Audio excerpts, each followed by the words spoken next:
जय हिंद। स्वागत है आप सभी का अपने YouTube परिवार BA समस्या वाला में।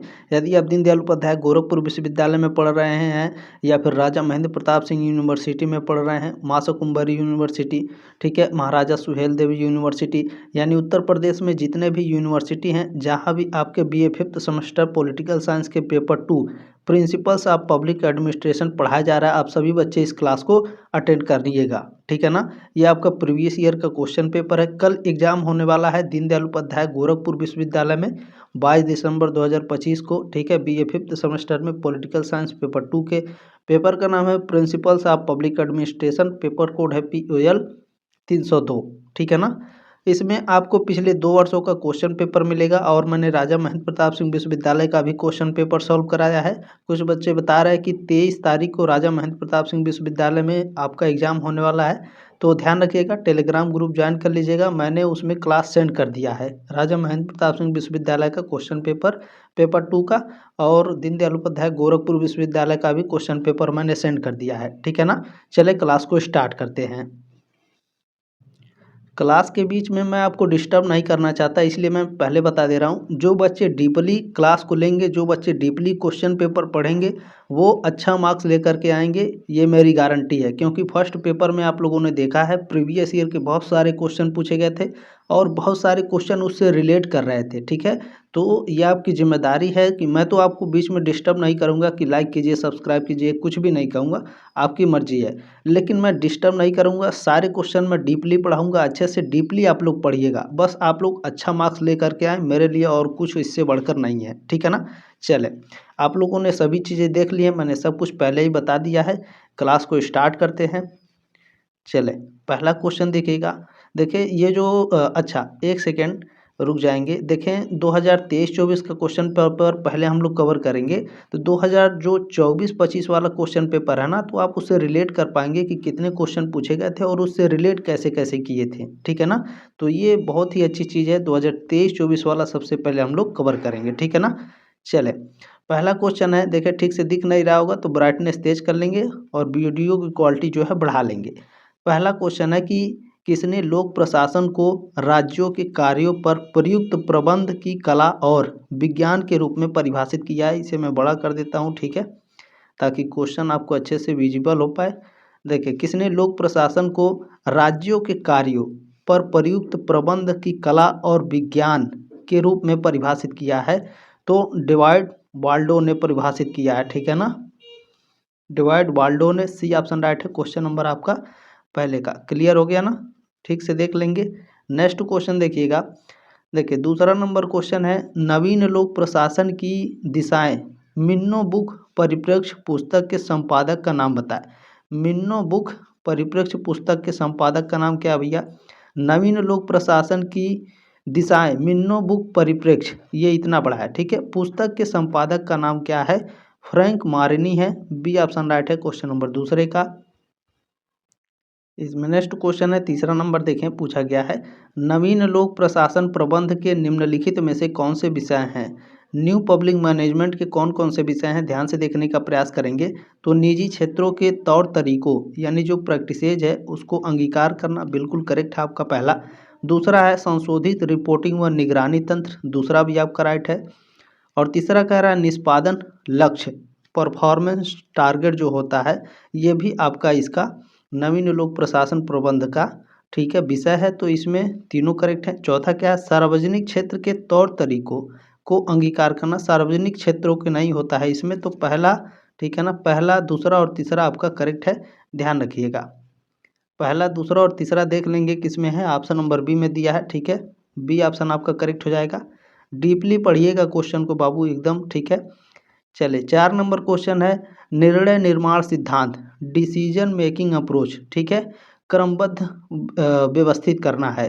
ध्यान से देख लेंगे, निर्णय निर्माण सिद्धांत को एक लाइन से हमको व्यवस्थित करना है कि कौन पहले आता है। तो सबसे पहले इसमें आपका आता है समस्या की पहचान करना, लिख लेंगे यहाँ पर। उसके बाद आपका आता है सूचना हेतु खोज, इसमें पहला हो गया आपका, ठीक है। उसके बाद आपका आता है विकल्प की परिभाषा, चौथा हो गया। उसके बाद आपका विकल्प का चयन आता है, उसके बाद तीसरा, दूसरा, पहला, चौथा और तीसरा, ठीक है ना। डिसीजन मेकिंग अप्रोच के ये क्रमबद्ध व्यवस्थित किए गए हैं। इसको अच्छे से पढ़ लेंगे या तो स्क्रीनशॉट ले लेंगे। ये आपका जो क्वेश्चन है ना यूजीसी नेट 2019 में भी पूछा गया था, वहाँ से उठा करके आपको दिए गए थे दीनदयाल उपाध्याय गोरखपुर विश्वविद्यालय में। ठीक है, तो इसमें देख लेंगे। डी ऑप्शन में दिया है दूसरा, पहला, चौथा और तीसरा। डी ऑप्शन आपका राइट हो जाएगा। नेक्स्ट क्वेश्चन देखेंगे 5 नंबर। निम्नलिखित में से किसने नौकरशाही को महाद्वीपीय कंटक बनाया? नौकरशाही को महाद्वीपीय कंटक किसने बनाया था? तो थॉमस कार्लाइल ने बनाया था। ठीक है, बी ऑप्शन राइट है क्वेश्चन नंबर 5 का। नेक्स्ट क्वेश्चन देखेंगे 6 नंबर है। प्रशासन विषय वस्तु के अनुसार एक क्षेत्र से दूसरे क्षेत्र में भिन्न होगा, यह कथन निम्न में से किसकी व्याख्या करता है? तो यह प्रशासन के एकीकृत दृष्टिकोण की व्याख्या करता है। सी ऑप्शन राइट है क्वेश्चन नंबर 6 का। चले, समय का अभाव है बाबू, इसलिए थोड़ा सा जल्दी जल्दी भी प्रयास करेंगे हम लोग। ठीक है, पोस्ट कोर्ब इसको अच्छे से एकदम रट डालिएगा। ठीक है, इसमें पूछता है ऐसे क्वेश्चन कि पोस्ट कोर्ब में ओ अक्षर का क्या मतलब है, या फिर डी अक्षर का मतलब क्या है, इस तरीके से पूछता है। या फिर पूछेगा पोस्ट कोर्ब में डी क्या संदर्भित करता है, बी क्या संदर्भित करता है, इस तरीके से पूछता है। यानी पोस्ट कोर्ब का फुल फॉर्म आप लोग याद कर लीजिएगा। कहने का मतलब ये है, हिंदी और इंग्लिश दोनों में। इंग्लिश में क्यों कह रहा हूँ, क्योंकि देखें अगर इंग्लिश में याद करेंगे तो हिंदी वाले में वो ट्रांसलेट किए गए होते हैं, तो ट्रांसलेट में गलती हो सकती है हिंदी में, लेकिन इंग्लिश वाले में गलती नहीं होती है। तो ये बात ध्यान रखिएगा। ठीक है ना। चले, पोस्ट कोर्ब शब्द का प्रयोग लूथर गुलिक और लिंडन उर्विक ने किया था। ये ऑप्शन राइट है क्वेश्चन नंबर 7 का। ठीक है ना, आगे बढ़ें। चले, नेक्स्ट क्वेश्चन है 8 नंबर। निम्न में से किसने प्रशासन के प्रबंधकीय दृष्टिकोण का समर्थन किया? प्रशासन के प्रबंधकीय दृष्टिकोण का समर्थन कौन कौन किया था? तो देखें, इसमें जो हर्बर्ट साइमन है, लिंडन उर्विक हैं, और आपके स्थिम्बर्ग व थॉम्पसन। ठीक है ना, इसमें दूसरा, तीसरा और चौथा। ठीक है ना, ध्यान रखिएगा क्या पूछा है, प्रबंधकीय दृष्टिकोण के समर्थक। पढ़ लीजिएगा, बुक आपके पास होगा, कौन कौन है आप लोगों को अच्छे से पता ही होगा। हर्बर्ट साइमन, लिंडन उर्विक और स्थिम्बर्ग व थॉम्पसन। ठीक है, दूसरा, तीसरा और चौथा देख लीजिएगा आपका किस में राइट है। देख लेंगे, आपका डी वाले में दिया है दूसरा, तीसरा और चौथा, बिल्कुल करेक्ट आंसर है। ठीक है, चले, 9 नंबर क्वेश्चन पूछा गया है। प्रशासन का सरोकार कार्यों को करवाने से है, परिभाषा उद्देश्यों की प्राप्ति के साथ, यह कथन किसका है? यह स्टेटमेंट लूथर गुलिक का है। सी ऑप्शन आपका करेक्ट है। 10 नंबर क्वेश्चन देखें, पूछा गया है निम्न में से किन्होंने प्रशासन के समग्र दृष्टिकोण का समर्थन किया है? मोस्ट इंपोर्टेंट क्वेश्चन है। समग्र दृष्टिकोण का समर्थन एल.डी. वाइट ने किया है, लूथर गुलिक ने और डिमाक ने किया है। ठीक है ना, दूसरा, तीसरा और चौथा आपका इसमें करेक्ट है। समग्र दृष्टिकोण के समर्थक एल.डी. वाइट, लूथर गुलिक, डिमाक। ठीक है, चले, चौथे ऑप्शन में दिया है दूसरा, तीसरा और चौथा। डी ऑप्शन आपका राइट है क्वेश्चन नंबर 10 का। क्वेश्चन नंबर 11 देखें, यह घोषणा पत्र है या फिर ये कहिए कि स्टेटमेंट है एक तरीके से, किसका है? तो यह घोषणा, ठीक है, किसने यह घोषणा की कि अगर हमारी सभ्यता असफल होती है तो यह मुख्य रूप से प्रशासन के पतन के वजह से होगा। तो यह घोषणा की थी, या फिर एक तरीके से कहिए स्टेटमेंट थी, तो डानहेम महोदय ने कहा था। ठीक है, सी ऑप्शन आपका राइट हो जाएगा क्वेश्चन नंबर 11 का। क्वेश्चन नंबर 12 आपसे पूछा गया है, राज्य हर जगह है, यह मुश्किल से ही कोई खाली जगह छोड़ता है, यह कथन किस अवधारणा की व्याख्या करता है? तो यह कथन कल्याणकारी राज्य की व्याख्या करता है, वेलफेयर स्टेट की। सी ऑप्शन आपका करेक्ट हो जाएगा। नेक्स्ट क्वेश्चन देखें, 13 नंबर। देखिए, ठीक से दिखेगा नहीं तो इसे मैं बड़ा कर लेता हूँ। ठीक है, देखें, पूछा गया है कि सभी उपक्रमों को योजना, संगठन, निर्देशन, समन्वय और नियंत्रण की जरूरत होती है, और सही ढंग से काम करने के लिए सभी को सामान्य सिद्धांतों का पालन करना चाहिए। यह कथन किसका है? ये स्टेटमेंट किसने दिया था? तो ध्यान रखेंगे, ये स्टेटमेंट आपका हेनरी फ्योल का है। ठीक है ना, Henri Fayol. C option right है क्वेश्चन नंबर 13 का। चले, ये भी क्वेश्चन ठीक से दिख नहीं रहा है, इसे भी बड़ा करके पढ़ेंगे। देखिए, पूछा गया है आपसे कि निम्न में से कौन से प्रशासनिक चिंतक और लोक और निजी प्रशासनों में भेद नहीं करते? मोस्ट इंपोर्टेंट है, लगातार 2 साल में आपका ये पूछा गया था। तो ध्यान रखिएगा, पूछा क्या है, प्रशासनिक चिंतक कौन है जो लोक प्रशासन और निजी प्रशासन में भेद नहीं करते। ठीक है, तो लोक प्रशासन और निजी प्रशासन में भेद नहीं करने वाले विद्वानों के नाम मैं बता दे रहा हूँ। देखें, लोक प्रशासन और निजी प्रशासन में भेद हेनरी फ्योल नहीं करते हैं आपके, और लुंडन इर्विक भी आपके नहीं करते हैं, और इसमें जो आपके एमपी फॉलेट है ये भी आपके लोक प्रशासन और निजी प्रशासन में भेद नहीं करते हैं। तो पहला, दूसरा और चौथा आपका इसमें राइट है। ठीक है ना, पहला, दूसरा, चौथा देख लेंगे किस में है। ऑप्शन नंबर डी में दिया हुआ है। ठीक है, ऑप्शन नंबर डी करेक्ट हो जाएगा क्वेश्चन नंबर 14 का। क्वेश्चन नंबर 15 देखें, पूछा गया है, हमारे सामने अब कोई प्रशासनिक विज्ञान नहीं है बल्कि एक ही है जो लोक और निजी दोनों मामलों पर समान रूप से लागू होता है। यह कथन किसका है? ये स्टेटमेंट दिया था हेनरी फ्योल ने। बी ऑप्शन राइट है क्वेश्चन नंबर 15 का।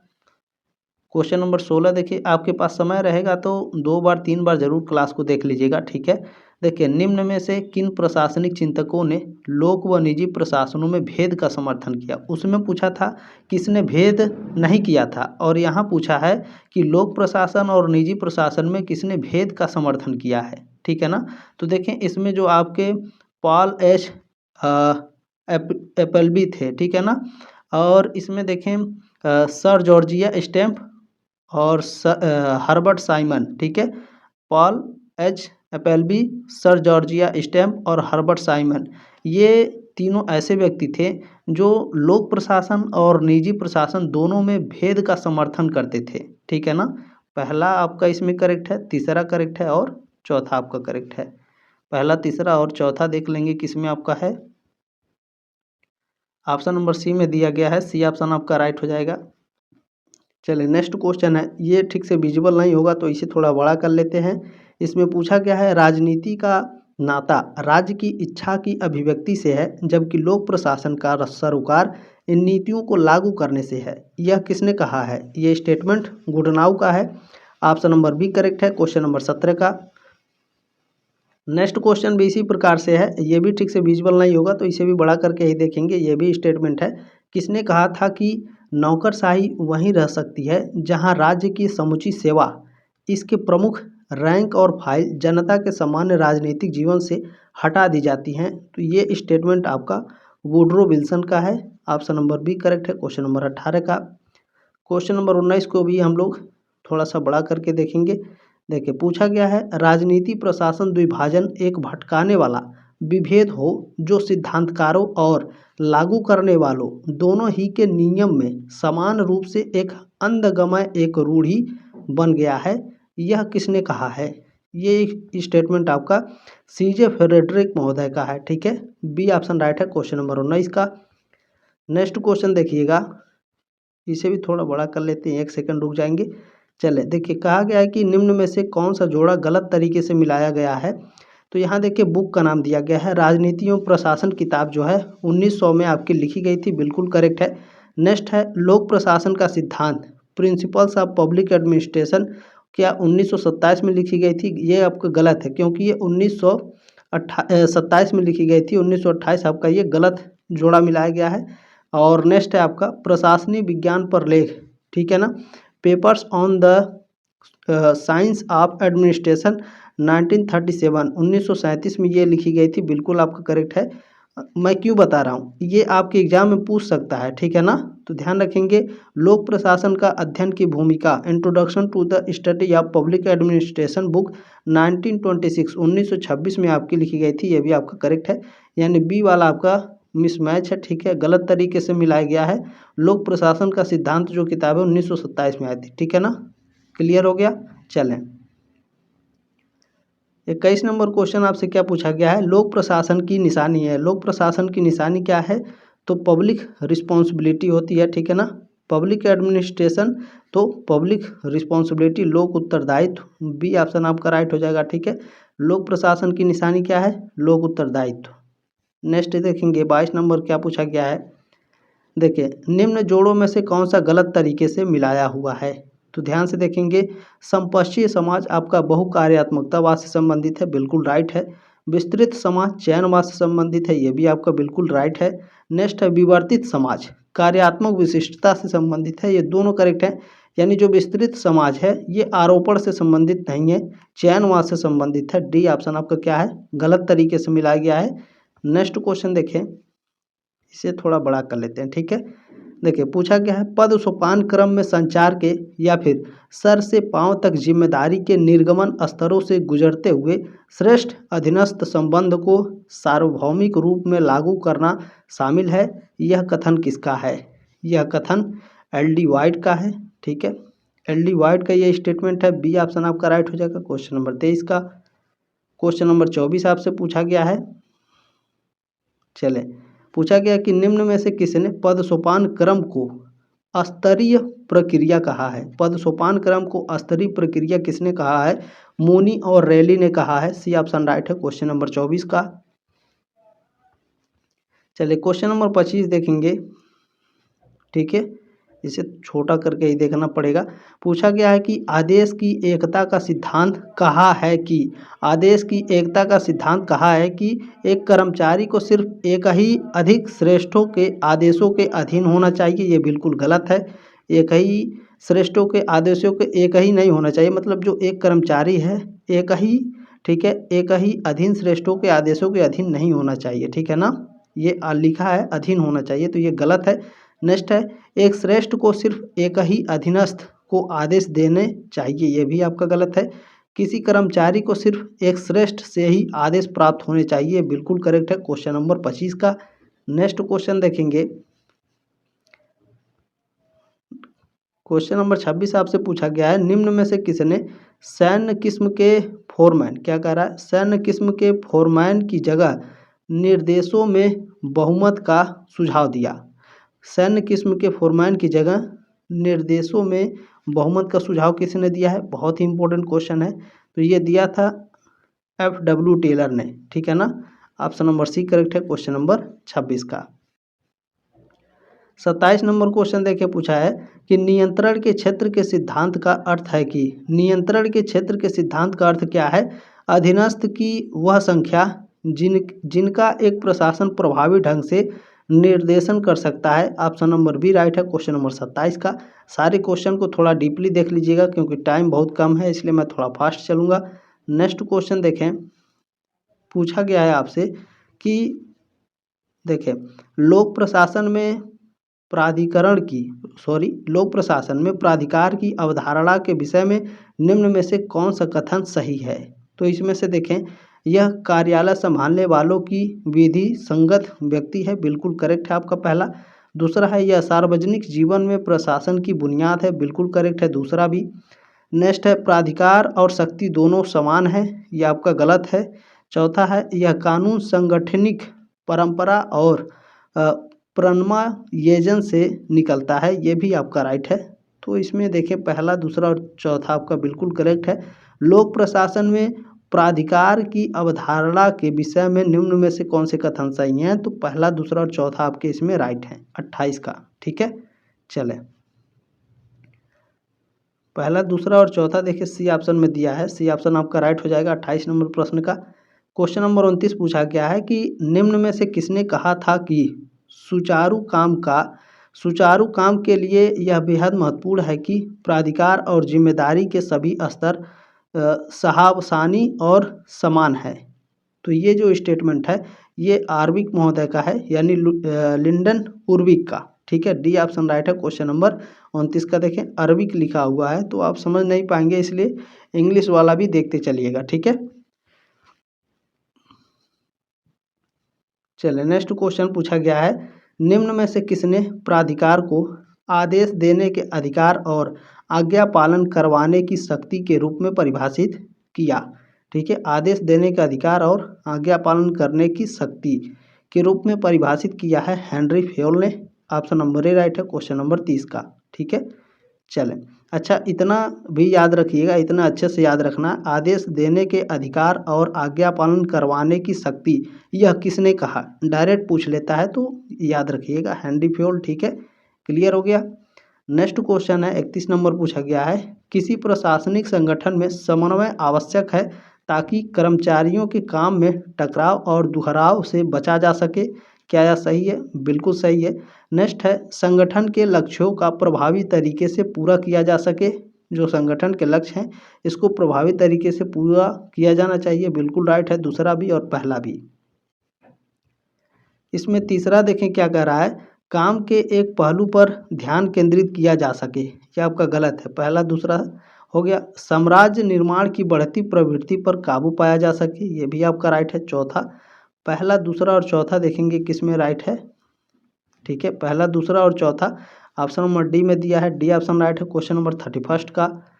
किसी भी क्वेश्चन में कोई डाउट होगा तो नंबर मेरा है ही आपके पास, पूछ लीजिएगा स्क्रीनशॉट लेकर के क्वेश्चन। ठीक है, नेक्स्ट देखिए, समन्वय संगठन का पहला सिद्धांत है, यह किसने कहा था?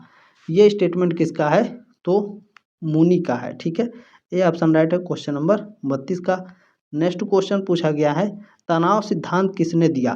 ठीक है ना, टेंशन थ्योरी किसने दी थी? टेंशन थ्योरी लूथर गुलिक ने दी थी, ऑप्शन नंबर ए राइट है। सॉरी, ये तनाव सिद्धांत पूछा है ना, टेंशन थ्योरी, ये आपका क्लीवलैंड महोदय ने दिया था। नहीं, ठीक है ना, इसे थोड़ा बड़ा कर लेते हैं, ठीक से दिख ही नहीं रहा है। चले, तनाव सिद्धांत किसने दिया था? क्लीवलैंड महोदय, सी ऑप्शन राइट है क्वेश्चन नंबर 33 का। Sorry for this first. ठीक है, चले, नेक्स्ट क्वेश्चन है कि किस प्रशासनिक चिंतक का यह कथन है कि प्रत्यायोजक की अवधारणा सांगठनिक विचारधारा का महजमित है? ये स्टेटमेंट MP फॉलेट का है, ऑप्शन नंबर ए राइट है क्वेश्चन नंबर 34 का। नेक्स्ट क्वेश्चन देखेंगे, 35 नंबर पूछा गया है, प्रत्यायोजन के बारे में निम्न में से कौन सा कथन सही है? प्रत्यायोजन के बारे में देखेंगे, यह किसी अधीनस्थ को यह अधिकार देता है कि किसी खास तरीके से वह स्वतंत्र रूप से काम कर सकता है। बिल्कुल राइट है। ठीक है, अच्छा, नेक्स्ट क्या है, इसका अर्थ अंतिम प्राधिकार का स्थानांतरण नहीं है, यह भी आपका राइट है, पहला दूसरा। नेक्स्ट क्या है, चले, इसमें तीसरा है, इसका एक द्वैध चरित्र है क्योंकि दोनों के पास एक साथ प्राधिकार हैं। ठीक है, तो ये भी आपका राइट है, पहला दूसरा तीसरा हो गया। चौथा है, यह पर्यवेक्षक नियंत्रक और समीक्षा के अधीन नहीं होता है, तो ये आपका गलत हो जाएगा। पहला दूसरा और तीसरा ही केवल इसमें सही है, तो ऑप्शन नंबर किस में दिया हुआ है ध्यान से देखने का प्रयास करेंगे। ठीक है, ये ऑप्शन नंबर डी में दिया हुआ है, पहला दूसरा और तीसरा आपका सही है क्वेश्चन नंबर 35 का। चलिए, क्वेश्चन नंबर 36 है, देखिए पूछा गया है आपसे कि भारत सरकार के सहायक विभागों में से शामिल है। भारत सरकार के सहायक विभाग में केवल आपका the department of parliament affairs, संसदीय मामलों के विभाग शामिल हैं। ठीक है ना, कानून मंत्रालय आपका भारत सरकार के सहायक विभागों में शामिल नहीं है। सूचना मंत्रालय, सूचना एवं प्रसार मंत्रालय दोनों ये भी शामिल नहीं है। केंद्रीय लोक निर्माण विभाग भी आपका शामिल नहीं है। केवल 4 है, सी ऑप्शन राइट है क्वेश्चन नंबर 36 का। नेक्स्ट क्वेश्चन देखेंगे, पूछा गया है निम्न में से कौन सा स्टाफ एजेंसियों का काम नहीं है? स्टाफ एजेंसियों का काम है योजना, सलाह और परामर्श देना, लक्ष्य प्राप्ति नहीं है, तो डी ऑप्शन आपका राइट है क्वेश्चन नंबर 37 का। नेक्स्ट क्वेश्चन देखेंगे 38 नंबर, इसे बड़ा कर लेते हैं। ठीक है, चलिए देखिए, पूछा गया है निम्न में से कौन सा सही ढंग से मिलाया हुआ है? सही ढंग से कौन सा मिलाया है? औपचारिक प्राधिकार, ये मैक्स वेबर से संबंधित है, ये आपका बिल्कुल सही है। ठीक है ना, वेबर से संबंधित है औपचारिक प्राधिकार, ऑप्शन नंबर ए राइट है क्वेश्चन नंबर 38 का। नेक्स्ट क्वेश्चन देखें, पूछा गया है निम्न में से कौन सी अवधारणाएं वैज्ञानिक प्रबंधन से नहीं जुड़ी हैं? तो देखें इसमें मानसिक शक्ति, ठीक है ना, क्या कह रहा है, वैज्ञानिक प्रबंधन से नहीं जुड़ी हैं, यानी आपका ठीक है, साइंटिफिक मैनेजमेंट से नहीं जुड़ी हैं। साइंटिफिक मैनेजमेंट से मानसिक क्रांति आपका जुड़ा है, और इसको दिया किसने था साइंटिफिक मैनेजमेंट को?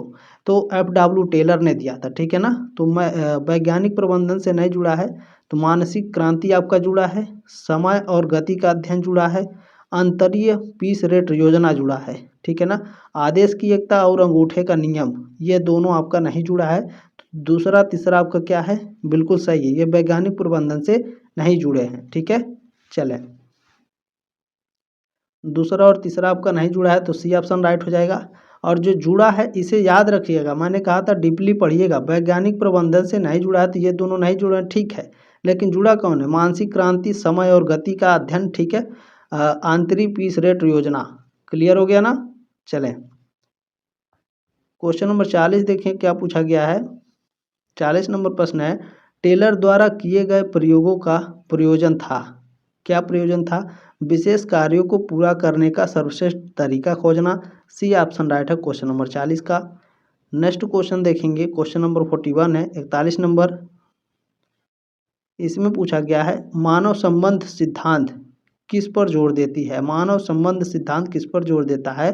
तो यह व्यक्ति, प्रेरणा और अनौपचारिक समूह पर जोर देता है, ठीक है। संगठन के सिद्धांत पर जोर नहीं देता है। पहला, दूसरा और तीसरा केवल आपका सही है, ठीक है ना। पहला, दूसरा और तीसरा देखेंगे ऑप्शन नंबर डी में दिया है, डी ऑप्शन आपका राइट है। चलिए नेक्स्ट है कि टेलर की कृत्यात्मक निर्देशन की अवधारणा किस ओर ले जाती है? तो इनकी अवधारणा बहुल निर्देश की ओर ले जाती है, विशिष्टीकरण की ओर ले जाती है और निर्देश की एकता का निषेध की तरफ ले जाती है। ये तीनों आपके सही हैं। दूसरा, तीसरा और चौथा आपका सही है, ठीक है ना। दूसरा, तीसरा और चौथा देखेंगे ऑप्शन नंबर सी में दिया हुआ है, सी ऑप्शन राइट है। अच्छा, ये सिंगल वे में भी आपसे पूछा जाता है, ठीक है ना, कि टेलर की कृत्यात्मक निर्देशन की अवधारणा किस ओर ले जाती है। 4 ऑप्शन दिया रहेगा, ठीक है। इसमें तो मान लीजिए मैंने 3 बता दिया आपको, इन्हीं तीनों में से कोई एक दे देगा तीसरे ऑप्शन में, और 3 आपके गलत होते हैं। तो ध्यान रखिएगा, सिंगल वे में भी क्वेश्चन ये पूछे जाते हैं, ठीक है ना। नेक्स्ट क्वेश्चन देखें। देखिए पूछा गया है, निम्न में से किसने नौकरशाही की आलोचना एक ऐसे संगठन के रूप में की जो अपनी गलतियों से सीखकर अपने व्यवहार को सही नहीं कर सकता है? तो यह, ठीक है, नौकरशाही की यह आलोचना जो है किसके द्वारा दिया गया है? तो एम क्रोजर के द्वारा दिया गया है, डी ऑप्शन राइट है क्वेश्चन नंबर 43 का। ये क्वेश्चन 2 साल लगातार पूछा था, ठीक है, तो अच्छे से पढ़ लीजिएगा। नेक्स्ट क्वेश्चन है, देखें पूछा गया है, एल्टन मेयो द्वारा किए गए निम्न प्रयोगों को कालानुक्रम में व्यवस्थित करें। अच्छा, यही क्वेश्चन डायरेक्ट पूछ सकता है कि एल्टन मेयो द्वारा किए गए कौन कौन से प्रयोग हैं, कालक्रम में अनुक्रम में आपको व्यवस्थित नहीं करना है, ठीक है। तो 4 ऑप्शन इसी तरीके से दिया रहेगा, उसमें से 2 आपके सही रहेंगे, 2 गलत रहेंगे। तो इसको अच्छे से याद कर लीजिएगा कौन कौन से हैं, ठीक है। चलें देखिए, एल्टन मेयो द्वारा किए गए निम्न प्रयोगों को कालानुक्रम में व्यवस्थित करना है। तो सबसे पहले इसमें से कौन सा है? सबसे पहले इसमें आता है आपका टेक्सटाइल मिल प्रयोग, दूसरा लिख लीजिएगा, ठीक है। और इसमें उसके बाद आता है प्रकाश प्रयोग, ठीक है। इसके बाद आता है इनका व्यापक साक्षात्कार प्रयोग, चौथा उसके बाद आता है आप इनका बैंक वायरिंग प्रयोग, ठीक है, पहला आता है इसमें। ये इनका है, ठीक है ना, व्यवस्थित क्रम में, एक तरीके से कहा जाए व्यवस्थित क्रम में है, कालानुक्रम में, ठीक है। क्लियर हो गया? आगे बढ़ें क्या? स्क्रीनशॉट ले लीजिए, अच्छे से याद कर लीजिएगा, ठीक है ना। दूसरा, तीसरा, चौथा और पहला देखिएगा किस में है। दूसरा, तीसरा और चौथा और पहला ऑप्शन नंबर बी में राइट है, बी में आपका दिया हुआ है। नेक्स्ट क्वेश्चन देखेंगे, पूछा गया है, व्यवहारवादी उपागम ने किस बात पर ध्यान केंद्रित किया है? तो जो व्यवहारवादी उपागम है यह आपके संगठनों में व्यक्तियों और समूहों का वास्तविक व्यवहार पर ध्यान केंद्रित किया है। ऑप्शन नंबर डी करेक्ट है क्वेश्चन नंबर 45 का। नेक्स्ट क्वेश्चन देखेंगे, क्वेश्चन नंबर 46 से 46 नंबर, अनौपचारिक संगठन क्या होता है, या फिर अनौपचारिक संगठन इनमें से कौन कौन से हैं? डायरेक्ट ये पूछा गया है। तो भावनात्मक, व्यक्तिगत, परंपरागत, यानी दूसरा, तीसरा, चौथा, इसमें अलिखित भी आ जाएगा, ठीक है ना, छठवां भी आपका हो जाएगा। दूसरा, तीसरा, चौथा और छठवां आपका राइट आंसर है। दूसरा, तीसरा, चौथा और छठवां, सी ऑप्शन आपका करेक्ट हो जाएगा।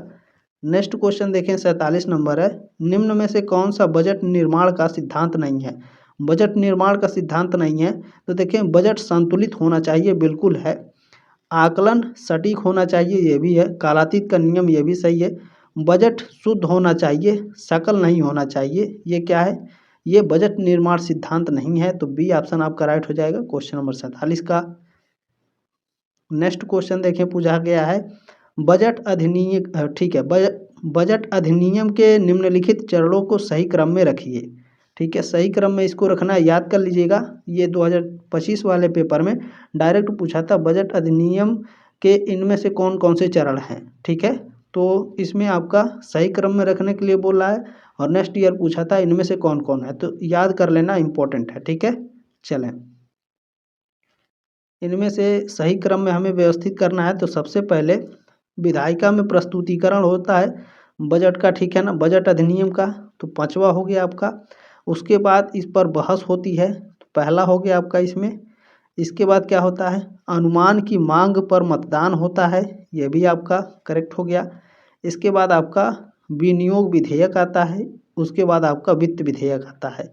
ठीक है ना, ये आपका व्यवस्थित क्रम में है, स्क्रीनशॉट ले लीजिए आप सभी लोग। ठीक है, व्यवस्थित क्रम में हो गया आपका, देख लीजिएगा ऑप्शन नंबर बी में यहाँ दिया हुआ है। ठीक है ना, स्क्रीनशॉट ले लीजिए। 5वां पहला, चौथा, दूसरा और तीसरा पूछेगा बजट इनमें से कौन सा बजट अधिनियम के चरणों में नहीं है, तो अच्छे से आपको याद रख लेना है। ठीक है, चलिए नेक्स्ट क्वेश्चन इसमें पूछा गया है, इनमें से कौन सा कथन सही नहीं है। ठीक है, इसे थोड़ा बड़ा कर लेते हैं ताकि अच्छे से विजुअल हो पाए। चलें, इनमें से कौन सा कथन सही है, तो संसद कर बढ़ा सकती है, जो हमारी पार्लियामेंट है ये टैक्स को बढ़ा सकती है क्या, नहीं बढ़ा सकती। ठीक है, जो संसद है हमारी, ये जो हमारा टैक्स है कर, इसे घटा नहीं सकती, बिल्कुल सही है, घटा नहीं सकती है। संसद कर समाप्त कर सकती है, यानी जो संसद हमारी टैक्स को समाप्त कर सकती है, तो ये राइट है, तीसरा आपका करेक्ट है। संसद जो टैक्स है इसे बढ़ा नहीं सकती है, बिल्कुल सही है, टैक्स को बढ़ा नहीं सकती है। संसद जो टैक्स है इसे घटा सकती है, तो ये भी आपका करेक्ट है। ठीक है, तीसरा, चौथा और पांचवा आपका राइट है, ऑप्शन नंबर बी में दिया हुआ है, तीसरा, चौथा और पांचवा आपके करेक्ट हैं। नेक्स्ट क्वेश्चन है 50 नंबर पूछा गया है, भारत की संचित निधि पर पर्याप्त खर्च के संबंध में निम्न में से कौन सा कथन सही है। तो चलिए देखते हैं कौन सा कथन सही है। तो यह संसद में मतदान की विषय है, बिल्कुल गलत है। यह संसद में बहस का विषय है, ठीक है, तो ये आपका बिल्कुल राइट है। यह केवल लोकसभा में मतदान का विषय है, गलत है। यह संसद में चर्चा का विषय नहीं है, तो यह भी आपका गलत है। पांचवा है, इस पर संसद में मतदान नहीं हो सकता, हो सकता है, ठीक है ना, तो इसमें दूसरा और पांचवा आपका बिल्कुल सही है। ठीक है, इसमें दूसरा और पांचवा देख लेंगे किस में है, ऑप्शन नंबर सी में दिया हुआ है। ठीक है ना, दूसरा और पांचवा ऑप्शन नंबर सी में 50 का, ठीक है, ऑप्शन नंबर सी करेक्ट हो जाएगा। चलिए अब 2024-25 सत्र वाला हम लोग क्वेश्चन पेपर देखेंगे, और उस क्वेश्चन पेपर को देखेंगे तो आप रिलेट कर पाएंगे कि कितने सारे क्वेश्चन आपके प्रीवियस ईयर के हैं और उससे संबंधित कौन कौन से क्वेश्चन आपके पूछे गए थे। ठीक है, चलिए ये आपका 2024-25 सत्र वाला क्वेश्चन पेपर है, POL 302 fifth semester political science. Paper का नाम भी आप लोगों ने देख लिया है, स्टार्ट करते हैं। ठीक है, चले इसमें फर्स्ट क्वेश्चन देखेंगे, पूछा गया है, लोक प्रशासन आधुनिक सरकार की समस्या का मर्म है, यह किसने कहा है। यानी जो पब्लिक एडमिनिस्ट्रेशन है ये आधुनिक सरकार की समस्या का मर्म है, ये जो स्टेटमेंट दिया था वो LD वाइट ने दिया था। सी ऑप्शन राइट है क्वेश्चन नंबर पहले का। क्वेश्चन नंबर दूसरा देखें, पूछा गया है, प्रशासन का सरोकार कामों को करवाने से है, परिभाषित उद्देश्यों की प्राप्ति के साथ, यह कथन किसका है। यह स्टेटमेंट लूथर गुलिक का है। सी ऑप्शन आपका करेक्ट हो जाएगा क्वेश्चन नंबर दूसरे का। क्वेश्चन नंबर 3 देखें, पूछा गया है, पोस्ट कार्ब शब्द किसने प्रयोग किया। पोस्ट कार्ब शब्द को प्रयोग किया था लूथर गुलिक एवं लिंडन उर्विक ने। ऑप्शन नंबर ए राइट हो क्वेश्चन नंबर तीसरे का। कब किया था और इसका फुल फॉर्म आपको अच्छे से याद कर लेना है। ठीक है ना, 100% उससे संबंधित आपके एग्जाम में हर साल प्रश्न पूछे जाते हैं। नेक्स्ट क्वेश्चन है, निम्न में से किसने प्रशासन के समग्र दृष्टिकोण का समर्थन किया। ये क्वेश्चन आपका पूछा था 2024 वाले पेपर में और 25 वाले में भी पूछा है। ठीक है ना, तो जो आपके LD वाइट है, लूथर गुलिक है, और इसमें जो डिमाक है ये आपके दूसरा, तीसरा और चौथा। ठीक है ना, LD वाइट, लूथर गुलिक, डिमाक, ये समग्र दृष्टिकोण के समर्थक हैं। ठीक है, चलें डी ऑप्शन आपका करेक्ट हो जाएगा। नेक्स्ट क्वेश्चन, क्वेश्चन नंबर 5 पूछा है, निम्न में से कौन सी प्रशासनिक चिंतक लोक और निजी प्रशासनों में भेद नहीं करते। लोक प्रशासन और निजी प्रशासन में कौन भेद नहीं करता है, तो हेनरी फेयोल, लिंडन उर्विक और MP फोलेट। ठीक है। ये तीनों आपके लोक प्रशासन और निजी प्रशासन में भेद नहीं करते हैं। ऑप्शन नंबर देख लेंगे किसमें आपका सही है, पहला, दूसरा और चौथा। ठीक है, चलिए डी ऑप्शन में दिया है, पहला, दूसरा, आपका चौथा करेक्ट हो जाएगा। नेक्स्ट क्वेश्चन इसमें पूछा गया है, हमारे सामने अब कोई प्रशासनिक विज्ञान नहीं है बल्कि एक ही है जो लोक और निजी दोनों ही मामलों पर समान रूप से लागू होता है। यह कथन किसका है? ये स्टेटमेंट हेनरी फेयोल का है। बी ऑप्शन राइट है क्वेश्चन नंबर 6 का। 7 नंबर क्वेश्चन आपसे पूछा गया है, निम्न में से किस प्रशासनिक चिंतकों ने लोक व निजी प्रशासनों में भेद का समर्थन किया? अच्छा, लोक प्रशासन और निजी प्रशासन में भेद का समर्थन किया है पॉल एच एपेलबी, सर जोसिया स्टैम्प और हर्बर्ट साइमन। ठीक है, पहला, तीसरा और चौथा आपका राइट है। ठीक है, पहला, तीसरा और चौथा आपका बिल्कुल करेक्ट है, सी ऑप्शन राइट हो जाएगा। नेक्स्ट क्वेश्चन पूछा गया है, सरकार प्रशासन अपनी सार्वजनिक प्रकृति के कारण जिस प्रकार सार्वजनिक परीक्षण और विरोध के अधीन होता है उसी प्रकार अन्य प्रशासनिक कार्यों से इतना भिन्न होता है जिसका एहसास बाहर से मुश्किल से ही हो सकता है। यह कथन किसका है? ये स्टेटमेंट आपका एपेलबी का है। ठीक है ना, ऑप्शन नंबर सी करेक्ट हो जाएगा क्वेश्चन नंबर 8 का। नेक्स्ट क्वेश्चन देखेंगे, क्वेश्चन नंबर 9 पूछा गया है, राजनीति प्रशासन द्विभाजन एक भटकाने वाला विभेद है जो सिद्धांतकारों और लागू करने वालों मानव ही के दिमाग में, ठीक है, समान रूप से एक अंधश्रद्धा, एक रूढ़ि बन गया है। यह किसने कहा है? यह स्टेटमेंट सीजे फ्रेडरिक का है। बी ऑप्शन राइट है क्वेश्चन नंबर 9 का। नेक्स्ट क्वेश्चन देखेंगे, 10 नंबर है, निम्न में से कौन सा जोड़ा गलत तरीके से मिलाया हुआ है? तो अभी मैंने उसमें पढ़ा दिया आपको। ठीक है, अब बताने की ज़रूरत नहीं है। 1927 में लोक प्रशासन का सिद्धांत पुस्तक आया था, 28 में नहीं आया था। बी ऑप्शन आपका राइट हो जाएगा, बाकी अच्छे से आप लोग याद कर लेंगे। नेक्स्ट क्वेश्चन देखेंगे, प्रशासन का नाता कामों को करवाने, परिभाषित उद्देश्यों की प्राप्ति से होता है। यह कथन क्या प्रतिबिंबित करता है? यह कथन क्या प्रतिबिंबित करता है, देखने का प्रयास करेंगे। ठीक है, तो यह कथन लोक प्रशासन का प्रबंधकीय दृष्टिकोण से समर्थन करता है या फिर प्रतिबिंबित करता है। डी ऑप्शन राइट है क्वेश्चन नंबर 11 का। ठीक है, चलें क्वेश्चन नंबर 12 है, लोक प्रशासन की निशानी है। लोक प्रशासन की निशानी क्या है? लोक प्रशासन की निशानी है लोक उत्तरदायित्व। ठीक है ना, public responsibility. B option right है क्वेश्चन नंबर 12 का। क्वेश्चन नंबर 13 देखिए पूछा गया है, निम्न जोड़ों में से कौन सा गलत तरीके से मिलाया हुआ है? तो समपार्श्विक समाज जो होता है ये बहुकार्यात्मकतावाद से संबंधित है, बिल्कुल आपका करेक्ट है। इसमें विस्तृत समाज चयनवाद से संबंधित है, ये भी राइट है। विवर्तित समाज कार्यात्मक विशिष्टता से, डी वाला ऑप्शन आपका जो है विस्तृत समाज आरोपण से संबंधित नहीं है, गलत मिलाया गया है। ठीक है, नेक्स्ट क्वेश्चन इसमें पूछा गया है, निम्नलिखित प्रश्न का उत्तर नीचे दिए गए विकल्पों का प्रयोग करते हुए दें। ठीक है, कथन ए कह रहा है कि लोक प्रयास या फिर लोक प्रशासन बाह्य वित्तीय नियंत्रण के सिद्धांत के अधीन होता है, बिल्कुल करेक्ट है आपका। और कारण आर क्या है? तो विधायिका कार्यपालिका के खर्चों को अधिकृत करती है, तो ये भी आपका राइट है। ठीक है ना, कारण और कथन दोनों आपके सही हैं। और जो कारण है वो कथन की जो है व्याख्या बहुत अच्छे तरीके से करता है, तो ऑप्शन नंबर ए आपका करेक्ट हो जाएगा। ए और दोनों सत्य हैं, जो कारण आर है, ठीक है, ए की सही व्याख्या करता है, ऑप्शन नंबर ए राइट हो जाएगा आपका। नेक्स्ट क्वेश्चन 15 नंबर है, निम्नलिखित प्रश्नों का उत्तर नीचे दिए गए विकल्पों का प्रयोग करते हुए दें। ठीक है भैया, तो कथन क्या कह रहा है कि वुडरो विल्सन ने लोक प्रशासन को कानून का विस्तार सहित और व्यवस्थित रूप से लागू करने का कार्य के रूप में परिभाषित किया है। क्या यह सही है? बिल्कुल करेक्ट है। नेक्स्ट कारण है कि विधि का प्रत्येक प्रयुक्त प्रशासन कार्य नहीं है, तो आर आपका गलत है। ठीक है ना, कथन ए आपका सही है, आर आपका गलत है, तो देख लेंगे। ठीक है, ऑप्शन नंबर सी देखें, ए सत्य है और आर आपका गलत है, बिल्कुल सी ऑप्शन राइट है क्वेश्चन नंबर 15 का। ठीक है ना, बी वाले में क्या दिया है, ए और आर दोनों सत्य हैं, गलत है, दोनों सत्य नहीं है। ठीक है ना, दोनों नहीं सत्य हैं, ऑप्शन नंबर सी राइट है आपका। 16 नंबर क्वेश्चन है, देखें, निम्न में से किसने पदसोपान को स्केली प्रतिक्रिया कहा। जो पदसोपान है इसको स्केली प्रक्रिया कहा है। मूनी और रैली ने। सी ऑप्शन राइट है क्वेश्चन नंबर 16 का। क्वेश्चन नंबर 17 आपसे पूछा गया है, निम्न में से किसने कहा कि स्केली श्रृंखला एक सार्वभौमिक परिघटना है। तो यह मूनी ने कहा था। डी ऑप्शन राइट है क्वेश्चन नंबर 17 का। क्लियर हो गया। आगे बढ़े चले। नेक्स्ट क्वेश्चन है 18 नंबर, आदेश की एकता का सिद्धांत किस सिद्धांत का पूरक है।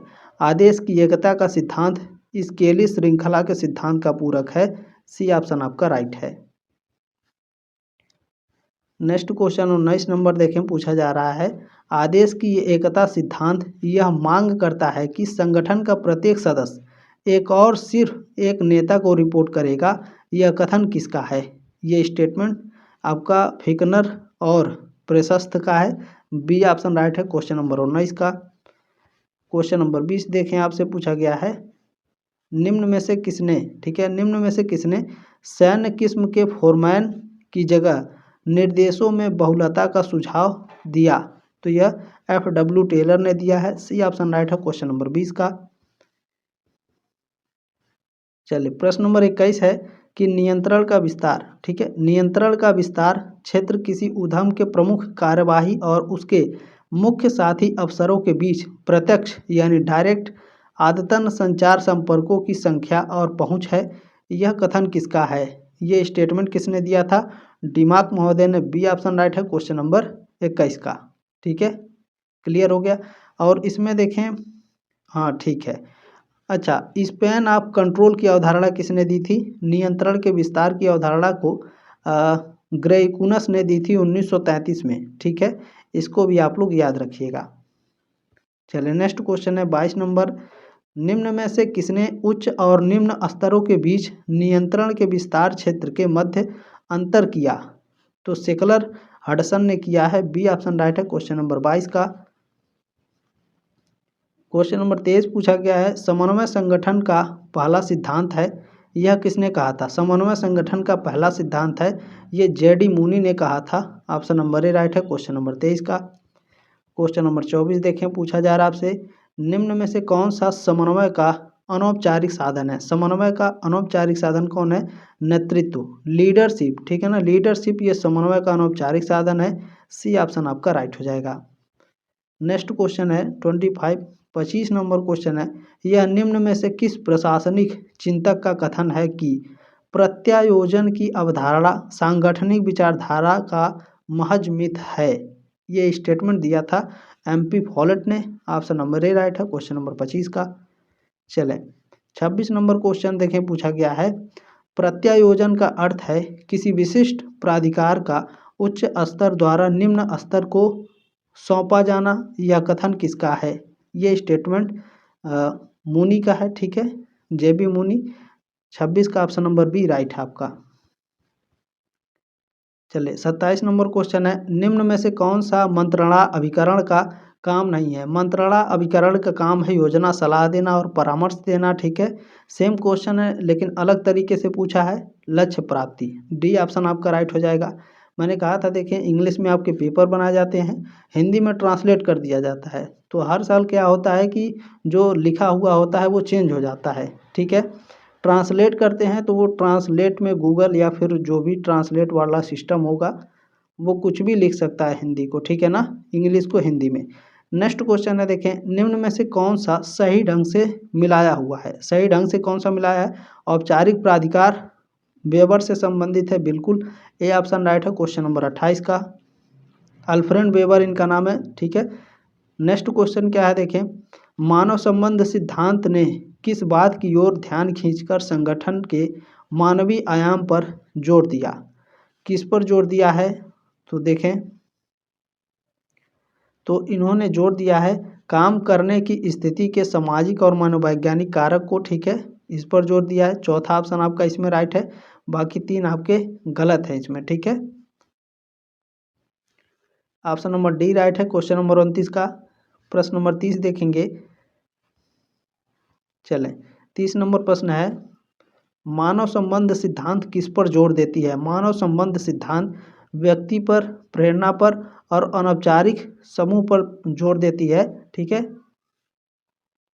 संगठन के सिद्धांत पर जोर नहीं देती है, तो इसमें पहला, दूसरा और तीसरा आपका राइट है। पहला, दूसरा और तीसरा, ठीक है ना।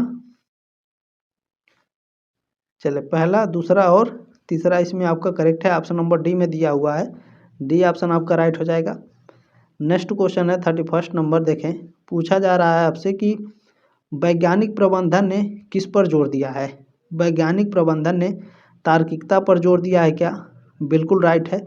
विशिष्टीकरण पर, तकनीकी योग्यता और पूर्वानुमानीयता पर, इन चारों पर जोर दिया है वैज्ञानिक प्रबंधन ने, यानी साइंटिफिक मैनेजमेंट ने। ठीक है, तो आपका चारों सही है, तो देख लेंगे।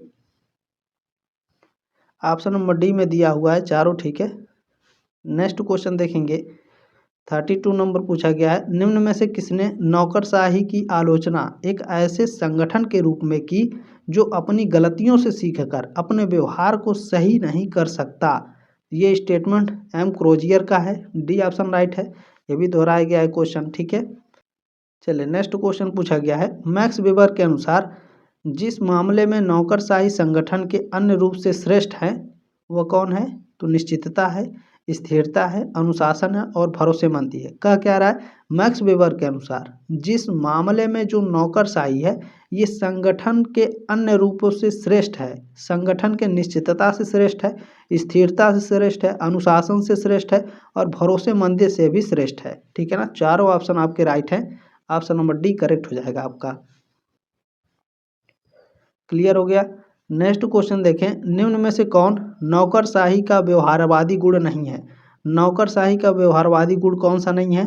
तो देखें, इसमें अवैयक्तिकता, तार्किकता और नियम निर्येथिता, ये तीनों आपके नौकरशाही के गुण हैं। भूमिका विशिष्टता, ये आपके नौकरशाही का गुण नहीं है। बी ऑप्शन राइट है क्वेश्चन नंबर 34 का। चले आगे बढ़ें। क्वेश्चन नंबर 35 से देखिए, पूछा गया है, शास्त्रीय विचारक किसे ज़्यादा महत्व देते हैं? तो जो शास्त्रीय विचारक हैं ये संगठन की संरचना को ज़्यादा महत्व देते हैं। ऑप्शन नंबर बी राइट है क्वेश्चन नंबर 35 का। नेक्स्ट क्वेश्चन 36 नंबर पूछा गया है, निम्न में से कौन से हार्नार्थ प्रयोगों के नतीजे हैं? हार्नार्थ प्रयोगों के नतीजे कौन से हैं? तो मजदूर कटे हुए और असंबद्ध व्यक्ति नहीं होते, बिल्कुल आपका राइट है। दूसरा है, मजदूर केवल आर्थिक कारक से ही प्रेरित नहीं होते, यह भी आपका राइट है। ठीक है, और नेक्स्ट क्या है? चले, इसमें नेक्स्ट है कि मजदूर की उत्पादकता शारीरिक कार्य स्थितियों में निर्धारित होती है, आपका गलत है। मजदूरों में अनौपचारिक समूह बनाने का रुझान होता है, बिल्कुल ये आपके सही है। पहला, दूसरा और चौथा आपका राइट है क्वेश्चन नंबर 36 का। पहला, दूसरा और चौथा आपका राइट है, बी ऑप्शन आपका करेक्ट हो जाएगा। नेक्स्ट क्वेश्चन, चलिए, गलत तरीके से मिलाया गया है, देखना है कौन सा गलत है भैया। तो निम्न में से कौन सा गलत तरीके से मिलाया है? तो कृत्य मूलक निर्देशन किससे संबंधित है? FW टेलर से, बिल्कुल। गैंग प्लैंक का नियम हेनरी फ्योल से संबंधित है, ये भी आपका करेक्ट है। आदेश की एकता लिंडन उर्विक से संबंधित नहीं है, तो सी ऑप्शन आपका राइट हो जाएगा। विभागीकरण के आधार जो है लूथर गुलिक से संबंधित है, ये भी आपका करेक्ट है। तो सी ऑप्शन आपका गलत तरीके से मिलाया गया है। बाकी ये तीनों हमारे लिए अच्छे हैं, यानी हमारे लिए उपयोगी हैं, इसको भी याद कर लेंगे और इसको भी। ठीक है, चलें। अगला क्वेश्चन पूछा गया है, जिस पुस्तक में हार्नार्थ प्रयोगों पर विस्तार से चर्चा की गई है वह किसके द्वारा लिखी गई है? तो यह लिखी गई है किसके द्वारा? लिखी गई है FJ रोथलिसबर्गर व विलियम जे डिक्सन के द्वारा, डी ऑप्शन आपका करेक्ट हो जाएगा। नेक्स्ट क्वेश्चन, क्वेश्चन नंबर 39 है। देखिए, पूछा गया है, हर्बर्ट साइमन का योगदान किस क्षेत्र में महत्वपूर्ण है? हर्बर्ट साइमन का योगदान निर्णय निर्माण में बहुत ही महत्वपूर्ण है, डिसीजन मेकिंग में, डी ऑप्शन राइट है क्वेश्चन नंबर 39 का। क्वेश्चन नंबर 40 देखें, पूछा गया है, किसके लिए नौकरशाही एक महाद्वीपीय कंटक है? तो नौकरशाही किसके लिए एक महाद्वीपीय कंटक है? ठीक है ना, ये क्वेश्चन भी दोहराया गया है। तो थॉमस कार्लाइल, ठीक है ना, थॉमस कार्लाइल के लिए नौकरशाही क्या है? एक महाद्वीपीय कंटक है, सी ऑप्शन आपका राइट है। नेक्स्ट क्वेश्चन पूछा गया है, वैज्ञानिक प्रबंधन में यानी साइंटिफिक मैनेजमेंट में मुख्यतः शामिल है, क्या शामिल है? तो समय व गति का अध्ययन मुख्य रूप से शामिल है। ये चारों आपके शामिल हैं, ठीक है। कृत्य मूलक निर्देशन, समय व गति का अध्ययन, अंतरीय पीस रेट योजना, मानसिक क्रांति यानी मेंटल रिवोल्यूशन, ये भी आपका वैज्ञानिक प्रबंधन में मुख्य रूप से शामिल होता है। और ये दिया किसने है? FW टेलर ने दिया है वैज्ञानिक प्रबंधन में। वैज्ञानिक प्रबंधन में ज़्यादातर पूछता है कि मेंटल रिवोल्यूशन किसने दिया है, मानसिक क्रांति, तो FW टेलर ने दिया है। और ये चारों सही हैं, तो मुख्य रूप से कौन सही है इसमें? मुख्य रूप से आपका समय व गति का अध्ययन शामिल है। बी ऑप्शन राइट है क्वेश्चन नंबर 41 का। चलिए नेक्स्ट क्वेश्चन पूछा गया है, लोक प्रशासन में प्रभावी प्रतिमान किसका है? लोक प्रशासन में प्रभावी प्रतिमान वेबर का मॉडल है। ऑप्शन नंबर डी राइट है क्वेश्चन नंबर 42 का। चलिए नेक्स्ट क्वेश्चन पूछा गया है, वैज्ञानिक प्रबंधन का सबसे महत्वपूर्ण प्रतिरोध कहाँ से आया है? वैज्ञानिक प्रबंधन का सबसे महत्वपूर्ण प्रतिरोध आपका आया है ट्रेड यूनियन से। डी ऑप्शन आपका राइट है क्वेश्चन नंबर 43 का। नेक्स्ट क्वेश्चन पूछा गया है, नौकरशाही के वेबरियन मॉडल का बुनियादी गुण क्या है? इसका बुनियादी गुण है अवैयक्तिक व्यवस्था, ठीक है ना। इम्प्रेशनल ऑर्डर, द इम्प्रेशनल ऑर्डर, ये ऑप्शन राइट है क्वेश्चन नंबर 44 का। चलिए नेक्स्ट क्वेश्चन है 45 नंबर पूछा गया है, भारत में बजट तैयार करने का उत्तरदायित्व तो किसका है? तो आर्थिक मामलों के जो विभाग हैं इनको डिपार्टमेंट ऑफ इकोनॉमिक अफेयर्स का। सी ऑप्शन राइट है इसमें क्वेश्चन नंबर 45 का, ठीक है। चले नेक्स्ट क्वेश्चन है, निम्न में से कौन सा बजट निर्माण का सिद्धांत नहीं है? बजट निर्माण का सिद्धांत कौन सा नहीं है? देखिए बजट शुद्ध होना चाहिए, सकल नहीं होना चाहिए। ये भी क्वेश्चन दोहराया गया है। 46 का ऑप्शन नंबर बी राइट है। नेक्स्ट क्वेश्चन पूछा गया है 47 नंबर, बजट के साथ विधायिका में निम्न में से कौन से दस्तावेज प्रस्तुत किए जाते हैं? तो विधायिका में कौन से दस्तावेज प्रस्तुत किए जाते हैं देखने का प्रयास करेंगे। तो देखें इसमें बजट संबंधी व्याख्यात्मक स्मृति पत्र ये आपके बिल्कुल प्रस्तुत किए जाते हैं। अनुदान मांगों का सारांश भी, ठीक है। विनियोग विधेयक ये भी आपके पेश किए जाते हैं। वित्त विधेयक भी, और आर्थिक सर्वेक्षण ये आपका नहीं किया जाता है, ठीक है ना। तो इसमें आपका पहला, दूसरा, तीसरा और चौथा राइट है केवल 47 का, ठीक है। चले पहला, दूसरा, तीसरा और चौथा राइट है। ऑप्शन नंबर डी राइट हो जाएगा आपका। नेक्स्ट क्वेश्चन है 48 नंबर देखिए पूछा गया है, भारतीय संविधान की निम्न में से कौन सी धारा में बजट शब्द का उल्लेख किया गया है? तो धारा यानी अनुच्छेद 112 में बजट शब्द का उल्लेख किया गया है। ऑप्शन नंबर बी राइट है आपका। चलिए नेक्स्ट क्वेश्चन, इसे मैं थोड़ा छोटा कर लेता हूँ, ठीक है, तो ये सारे ऑप्शन दिख जाएंगे तो अच्छे से समझ में आएगा। देखिए पूछा गया है, निम्न में से कौन सा कथन गलत है? ठीक है, तो राज्यसभा धन विधेयक अस्वीकार कर सकती है, क्या यह गलत है या फिर सही है? तो पूछा है कौन गलत है, तो ये आपका बिल्कुल सही है, ठीक है, गलत कथन है। राज्यसभा धन विधेयक पर सिफारिशें कर सकती है, बिल्कुल कर सकती है, ये आपका सही है। राज्यसभा धन विधेयक अस्वीकार नहीं कर सकती है, ये भी राइट है। राज्यसभा धन विधेयक 14 दिन के भीतर लोकसभा को लौटाना चाहिए, ये भी राइट है।